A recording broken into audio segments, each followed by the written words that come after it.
ड्रैगोमैन channel पर आपका स्वागत है और आज हम बात करेंगे मनी हाइस्ट के सीजन 5 के एपिसोड 6 के बारे में। और इस एपिसोड की शुरुआत वहीं से होती है जहां से लास्ट एपिसोड खत्म हुआ था, जहां पे हम देख पाते हैं कि हाइस्ट की पूरी टीम बैंक ऑफ स्पेन में बैठी होती है और टोक्यो की मौत का शोक मना रही होती है। और इसी वजह से प्रोफेसर को भी काफी बड़ा सदमा लगा होता है और वो इस दर्द को झेल नहीं पा रहे होते। वो चिल्ला रहे होते हैं और काफी ज्यादा परेशान होते हैं। साथ ही मार्सेला और बेंजामिन प्रोफेसर को बाहर निकालने की कोशिश करते हैं, पर प्रोफेसर इतने ज्यादा टूट चुके होते हैं कि वो इन दोनों में किसी की बात का जवाब नहीं देते। और इसी बीच एलिशिया सेरा एक गन लेके वहां से निकलने की कोशिश करती है और दूसरी तरफ जनरल सगास्ता कर्नल तमायो को ये बताता है कि उन्होंने टोक्यो को मार गिराया है। ये सुनकर कर्नल तमायो और बाकी पुलिस वाले काफी खुशी मना रहे होते हैं और तभी सगास्ता कहता है कि बाकी पूरी बात तो सुनो, टोक्यो के साथ साथ मेरे 5 जवान भी मारे गए और अब सगास्ता की टीम में सिर्फ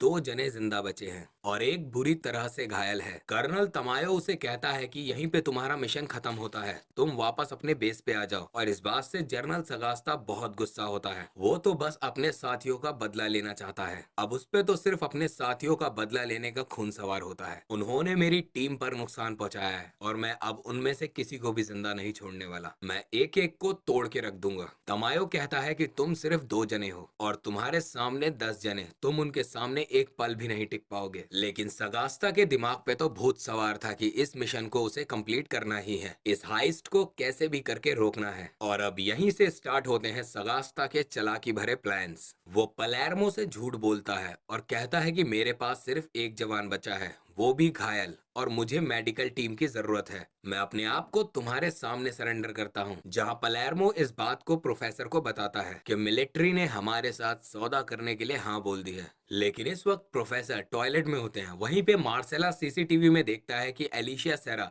कि वो एक गाड़ी लेके वहां से भागने की कोशिश कर रही है। वहीं वो भाग कर जाके प्रोफेसर को ये बात बताता है। ये सुनकर प्रोफेसर शिट पॉट के पानी से ही मुंह धोकर फटाफट बाहर आता है और सारी कमान बेंजामिन को पकड़ाकर मार्सेला के साथ एक गाड़ी में बैठकर अलीशिया सेरा को पकड़ने के लिए निकल जाता है। जिसके बाद सीन शिफ्ट होता है 5 साल पहले, जहां हमें दिखाई जाती है बेरिएंट सी। यहाँ पे हेलीकॉप्टर की मदद से बर्लिन और मार्सेला एक ऑफशोर पे आते हैं, जहां पलेर्मो पहले से ही मौजूद होता है। और यहीं पर बर्लिन की पहली बार मुलाकात होती है बगोता से। ये यहाँ पे आए हुए होते हैं एक एक्सट्रैक्शन पंप को चुराने के लिए, जिनमें इनकी मदद करने वाला था बगोटा, जो यहाँ पे 20 सालों से काम कर रहा था। जहाँ पे सीन शिफ्ट होता है प्रेजेंट टाइम में और हमें वही एक्सट्रैक्शन पंप दिखाया जाता है जिसकी 5 साल पहले ये लोग बातें कर रहे होते हैं। और वहीं प्रोफेसर पलेर्मो और रकेल को ये बता देता है कि हमारी कैद से अलीशिया सेरा भाग गई है और मुझे उसका पीछा करने के लिए जाना पड़ेगा। और इस वक्त कमान बेंजामिन के हाथों में है और अब यहाँ पलेर्मो के पास भी और कोई चारा नहीं बचा, क्योंकि एक तरफ हेलसिंकी के पैर में भी काफी बुरी चोट लग चुकी थी और यहाँ पर उसका माइंड काम करता है कि सगास्ता के साथ हाथ मिला लेना चाहिए। और अब वो मातियास को बुलवाकर बड़े से गेट के बीच में एक होल करवाना शुरू करवा देता है ताकि वो सगास्ता को अपनी टीम में ज्वाइन करा सके। लेकिन इसी बीच रियो यहाँ पर एक रॉकेट लॉन्चर लेके पहुंच जाता है और पलेर्मो से कहता है कि हम उनके साथ हाथ नहीं मिला सकते। लास्ट टाइम भी हमने यही गलती करी थी। हमने गांदिया को अपने प्लान में शामिल करने की कोशिश करी थी और वापस आकर उसने नायरोबी की जान ले ली थी और इस बार उन्होंने टोक्यो को जान से मार दिया। मैं इस बार अब और कोई चांस नहीं ले सकता। तुम भले ही उससे हाथ मिलाना चाहो पर मैं नहीं। और फिर रकेल उसके पास आकर उसे समझाती है और कहती है कि इस वक्त उनसे हाथ मिलाना ही सही रहेगा, क्योंकि हमारा एक सोल्जर घायल है और अगर पुलिस वालों को लगेगा कि उनका एक सोल्जर घायल है और वो सगास्ता की टीम को बचाने के लिए जरूर एक मेडिकल टीम को अंदर भेजेंगे और इसी बात का फायदा उठाकर हम हेलसिंकी का भी इलाज करा लेंगे। और फाइनली इस बात को समझने के बाद ये लोग सगास्ता से हाथ मिला लेते हैं और अब दिखाया जाता है कि प्रोफेसर और एलिशिया के बीच में कार चेजिंग हो रही होती है। इन सभी की गाड़ी में जीपीएस सिस्टम और फेस कैम लगा हुआ होता है, जिसकी मदद से ये आपस में एक दूसरे से बात कर रहे होते हैं। प्रोफेसर सेरा को कहता है कि तुम ज्यादा दूर तक भाग नहीं सकती, क्योंकि इस गाड़ी का जीपीएस सिस्टम तुम्हें हर वक्त ट्रैक करता रहेगा और हम तुम तक पहुंच ही जाएंगे। एक तरफ पीछे से प्रोफेसर सेरा का पीछा कर रहा होता है और दूसरी तरफ मार्सेला दूसरी तरफ से उसके सामने आ जाता है। मार्सेला वाला अलीशिया सेरा को सरेंडर करने के लिए कहता है, लेकिन अलीशिया अपनी गाड़ी की स्पीड कम नहीं करती और वो कहती है कि मैं जानती हूँ कि तुम मुझ पर वार नहीं कर सकते क्योंकि मेरे साथ एक छोटी बच्ची है। और अब ना चाहते हुए भी मार्सेला को उसके सामने से गाड़ी को हटाना पड़ता है और तभी अलीशिया सेरा मौके का फायदा उठाकर उसकी गाड़ी के टायर पर गोली मार देती है। और पीछे से प्रोफेसर आ ही रहा होता है, पर वो मार्सेला के लिए गाड़ी नहीं रोकता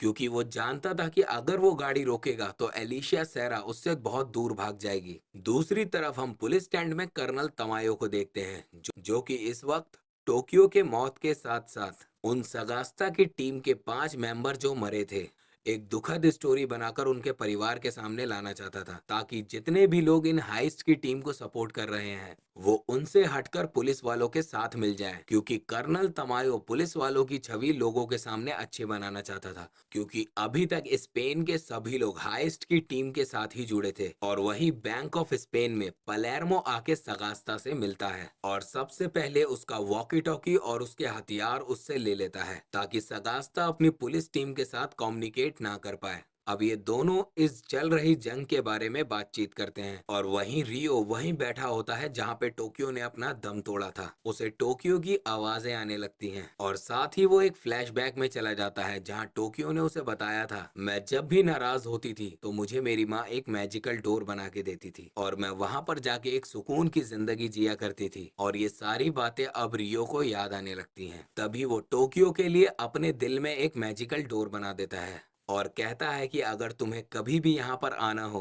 तो हर वक्त ये दरवाजा तुम्हारे लिए खुला रहेगा। और अगले ही सीन में दिखाया जाता है कि प्रोफेसर सेरा के पास पहुंच चुका होता है और वो उसे अब गन पॉइंट कर लेता है और कहता है कि अब तुम्हारे पास कोई चारा नहीं है, चुपचाप सरेंडर करके मेरे साथ वापस चलो। पर सेरा उसकी बात नहीं मानती। गुस्से में आकर प्रोफेसर जब उसके पैरों पर शूट करता है तब उसे पता चलता है कि उसकी बंदूक में तो गोलियां है ही नहीं, क्योंकि सेरा जब उसके ठिकाने से भाग रही होती है तभी उसने प्रोफेसर की मैगजीन से गोलियां निकाल ली थी और अब वो प्रोफेसर को गन पॉइंट करके उसी को बंदी बना लेती है और उसे अपनी गाड़ी में बंद करके शहर की ओर ले जाती है। और फिर से हमें वही 5 साल पुराना सीन दिखाया जाता है जहाँ पे बर्लिन उस एक्सट्रैक्शन पंप में थोड़ी सी खराबी कर देता है और बगोता को उनकी लैंग्वेज में एक हेड ऑफिसर को ये कहने के लिए कहता है कि अगर इस एक्सट्रैक्शन पंप को आपको रिपेयर करना है तो इसे आपको हमारे पास भेजना होगा, क्योंकि यहाँ पे इस मशीन को ठीक करना इजी नहीं है क्योंकि इसमें बहुत सारे पार्ट्स लगेंगे। और अब हेड ऑफिसर ये सोचता है कि क्या करना है। टीम के दबाव देने पे वो इस एक्सट्रैक्शन पंप को बर्लिन के हाथ सौंपने को तैयार हो जाता है। अब सीन शिफ्ट होता है प्रेजेंट टाइम में, जहां पर हम बैंक ऑफ स्पेन के अंदर आते हुए एक मेडिकल टीम को देख पाते हैं और उन्हें अंदर लाने के लिए डेनवर और मनीला उन्हें चेक करते हैं। और जब उन दोनों के सामानों में उन्हें कुछ नहीं मिलता तो वो अब सगास्ता के सामने इन दोनों को खड़ा कर देते हैं और तभी वहाँ हेलसेंकी को भी लाया जाता है और इन मेडिकल टीम वालों को कहा जाता है कि पहले सगास्ता की टीम के मेंबर को ठीक किया जाए और जब उसका इलाज हो जाए तो उसके बाद आप हेलसेंकी को भी देख लेना, क्योंकि इसके पैर में भी काफी ज्यादा चोट लगी है। बैंक ऑफ स्पेन के बाहर खड़े सभी लोगों के मोबाइल में और आसपास के टीवी में एक न्यूज वायरल हो रही होती है और इसमें थी रकेल मोरियो यानी कि लिस्बन, जो कि आकर सभी को ये बताती है कि आपको एक दुखद घटना बतानी है। थोड़ी देर पहले हुए एक बड़े से हादसे में हमारे 5 सोल्जर्स और साथ ही हमारे हाइस्ट के टीम से टोक्यो को खो दिया है। धीरे धीरे हमारी हार होती हुई नजर आ रही है। हम लोग अब हार के नजदीक हैं। जो भी लोग हम पर विश्वास करते थे, मैं चाहती हूँ कि वो अपना विश्वास हमसे हटा ले। और बाहर बारिश आ रही है तो सभी लोग अपने घर चले जाएं। हालांकि ये सब करने का सारा प्लान तो कर्नल तमायो का था कि लोगों को अपनी तरफ कर लिया जाए, लेकिन इस स्टेटमेंट के बाद लोगों को रकेल मुरियो और साथ ही हाइस्ट की टीम पर ज्यादा भरोसा होने लगा और देखते ही देखते स्पेन के लोगों में हाइस्ट की टीम को लेकर ज्यादा विश्वास बढ़ गया, जिसे देख कर्नल तमायो काफी ज्यादा बौखला जाता है। दूसरी तरफ बैंक ऑफ स्पेन में मोनिका आकर डेनवर को बताती है कि मेडिकल टीम से ये पता चला है कि इस वक्त भी आर्तुरो रोमान जिंदा है। और अब दिखाया जाता है कि कर्नल तमायो अपने घर पहुंचता है और वहां पर उसका स्वागत पहले से ही करने के लिए बैठी थी एलिशिया सेरा, जिसने उसकी बीवी को गन पॉइंट कर रखा था। तमायो उससे पूछता है कि आखिर तुम चाहती क्या हो, क्या तुम्हें पता है कि सारी पुलिस इस वक्त तुम्हें कुत्ते की तरह ढूंढ रही है। और सेरा कहती है कि अगर मैं चाहूँ तो इस पूरी गेम को चेंज कर सकती हूँ, क्योंकि मेरे हाथ में अब प्रोफेसर लग चुका है जिसके पास 90 टन सोने की इंफॉर्मेशन है। अगर तुम मुझ पर से सारे इलीगल चार्जेस हटा दो तो मैं तुम्हें प्रोफेसर को सौंप दूंगी। लेकिन तमायो को एलिशिया पर विश्वास नहीं था, इसीलिए वो उससे हाथ मिलाने से मना कर देता है और साथ ही ये बताता है कि सिर्फ 3 मिनट के अंदर यहाँ पर पुलिस फोर्स आ जाएगी, क्योंकि ऑलरेडी मैंने अपने घर का अलार्म सिस्टम एक्टिवेट कर दिया था। ये बात सुनकर एलिशिया को बहुत गुस्सा आता है। वो अपनी गन से तमायो के सर पे बहुत तेज मार के वहां से भागती है और उसी वक्त प्रोफेसर को भी दिखाया जाता है कि वो गाड़ी के पीछे बैठा हुआ, जो कि इस वक्त कार की डिक्की में बंद होता है और वो अपने दांतों से पीछे की सीट का फोम फाड़ रहा होता है और काफी सारा फोम फाड़ देने के बाद वो पीछे की सीट से बाहर निकल जाता है और कार से अपने आप को निकाल लेता है। और तभी प्रोफेसर को पता चलता है कि वो इस वक्त कर्नल तमायो के घर के नीचे है और पुलिस फोर्स उसके सेफ्टी के लिए यहाँ पर आ रही है। प्रोफेसर को ये बात साफ साफ पता थी, फ्यूचर में एलिशिया सेरा ही उनके एग्जिट प्लान में काम आएगी और इसीलिए वो खुद की जान बचाने के साथ साथ एलिशिया सेरा की जान बचाने के लिए भी ऊपर पहुंच जाता है। और जब पुलिस वाले उन दोनों को पकड़ने के लिए और कर्नल तमायो को बचाने के लिए वहां पहुंचते हैं, उससे पहले प्रोफेसर पड़ोसी का गेट ठकठका के वहां कहता है। वो कहता है कि मैं जॉन के लिए एक कोरियर लेके आया था, वो तो यहाँ पर नहीं है, क्या ये कोरियर मैं आपको दे सकता हूँ? और जैसे ही वो लेडी गेट खोलती है, ये दोनों उसके घर में घुस जाते हैं और इसी के साथ ये एपिसोड भी यहीं पूरा होता है। लाइक, सब्सक्राइब और शेयर करना ना भूलें और कमेंट करके जरूर बताएं कि आपको ये एपिसोड कैसा लगा।